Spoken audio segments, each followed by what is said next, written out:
Hi, this is Guy Harris. Welcome to Talk Like a Leader. This week's episode is titled Reaching Shared Understanding. And this is a continuation of a series of episodes based on some reading I did at a website called The Rules of Civilconversation.org. And if you haven't heard the first episode, it was last week. This discussion will continue through several weeks as we talk about the 8 rules of civil conversation and how they affect our leadership communication, or how they affect talking like a leader. This week, I'm going to look at the first 2 of the 8 rules. I'll share an experience with you I had recently that highlighted how important these 2 rules are in this particular conversation. I was on the receiving end of the conversation. We'll talk about, kind of what the conversation did for me, my impressions of that conversation, and maybe how it could have gone better, and the lesson that I learned from that conversation. And we're going to tie this all to the rules of civil conversation and the 2 rules specifically that we're talking about today. So the first of the 8 rules of civil conversation is that I will try to reach a shared understanding rather than try to win an argument.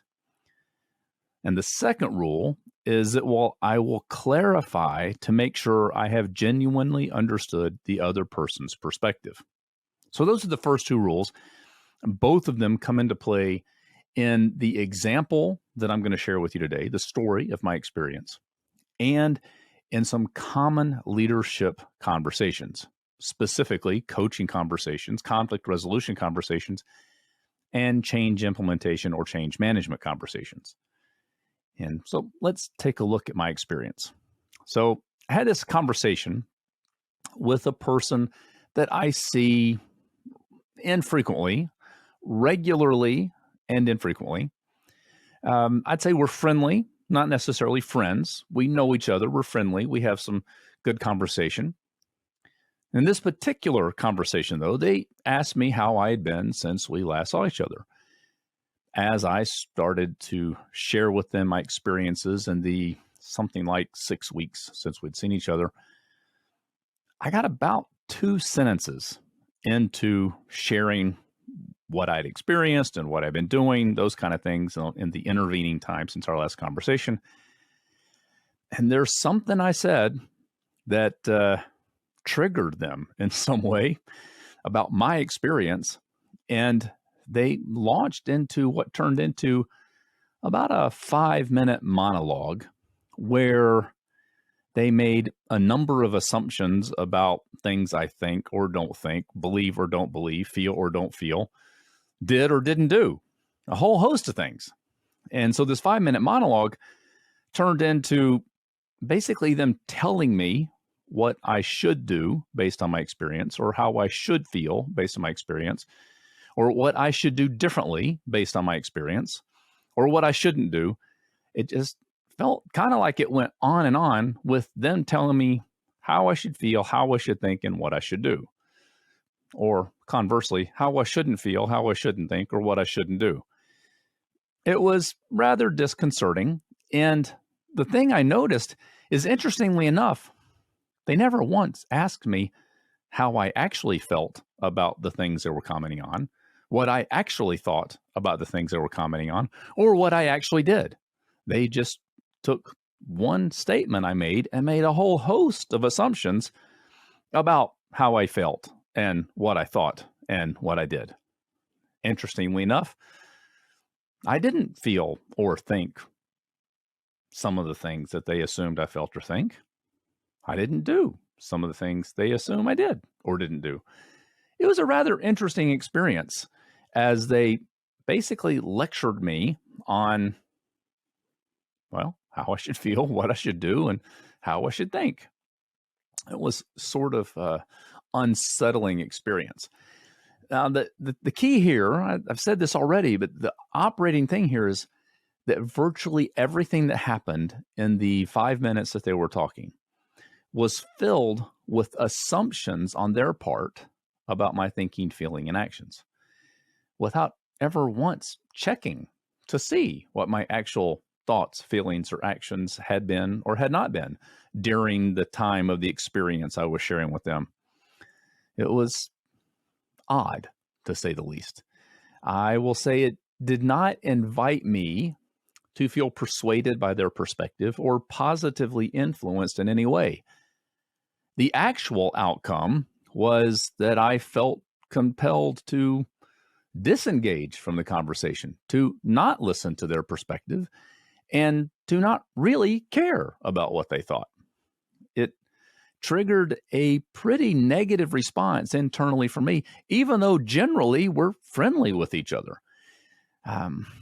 In the end, I was rather resistant to what they had to say, not open to what they had to say. And this resistance was triggered like in the first 15 seconds of their monologue. So what effectively happened is they spoke for about 5 minutes. I sat and listened and basically was internally disagreeing and retreating from virtually everything they said. Now, here's the thing. I know this person. I know that they probably intended to be helpful to me. That's probably their intent. It's just not the outcome.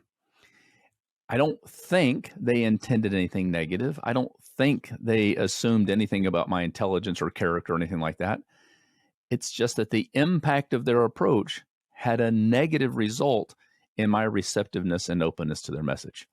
They neither educated nor positively influenced me in either way. Okay, now we could go on and on talking about what they did wrong and how annoying it was to me. That's actually not the point of this conversation, though. It's not the point of this episode. Let's shift the focus away from what they did and what maybe we do occasionally from a leadership perspective.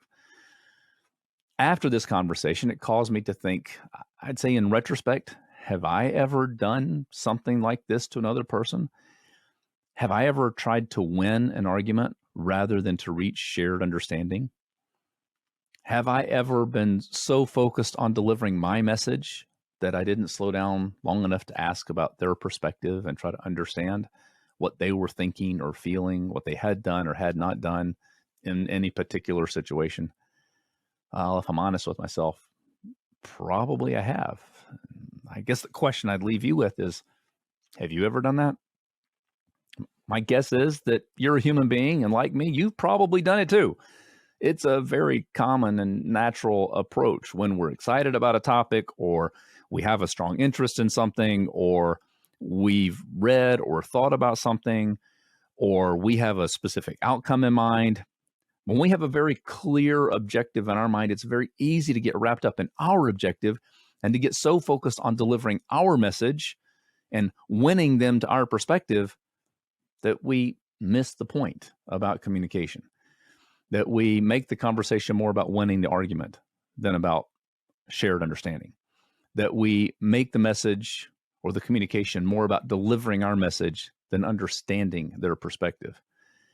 And here's where this can come into play. In a coaching conversation, we get more focused on the outcome we're looking for than on helping the other person succeed. In a conflict resolution conversation, we get more focused on proving that we're right than on trying to resolve the conflict. In the process of selling a change, well, we can get more focused on making people buy it than on trying to understand the struggles or frustrations or confusion they might have related to the change and helping them overcome it. In short, we get focused on winning the argument rather than shared understanding, and we get focused more on delivering our message than on understanding the other person's perspective or their struggle or their frustration. Well, what can we learn from the rules of civil conversation as we think about how to be more effective leaders, how to have better and more effective coaching conversations, to have more successful conflict resolutions, to sell change or to influence change in more positive ways? I think the idea is wrapped up in the statement of the two rules. Rather than focusing on winning the argument, let's focus on reaching shared understanding. And in the process of reaching shared understanding, let's recognize that shared understanding is more than just about getting our point across. Now, while I acknowledge that that is a piece of shared understanding, I think it's not the bigger piece. I think it's not the more difficult piece. I mean, the perspective you have is relatively easy for you to see. The perspective I have is easy for me to see. It's my perspective. It's your perspective. The hard work is in trying to understand the other person's perspective and to making space for inquiring about and listening to what they have to say so that we can reach shared understanding. So I think if you will focus on reaching shared understanding rather than winning the argument, and if you'll remember that shared understanding basically implies that we slow down long enough to listen to and inquire about the other person's perspective, if you'll do that, I think you'll get better at talking like a leader. This has been the Talk Like a Leader podcast. You can listen to this show every week wherever you get your podcast. If you haven't, be sure to subscribe so you never miss an episode. I'm Guy Harris, and thanks for listening.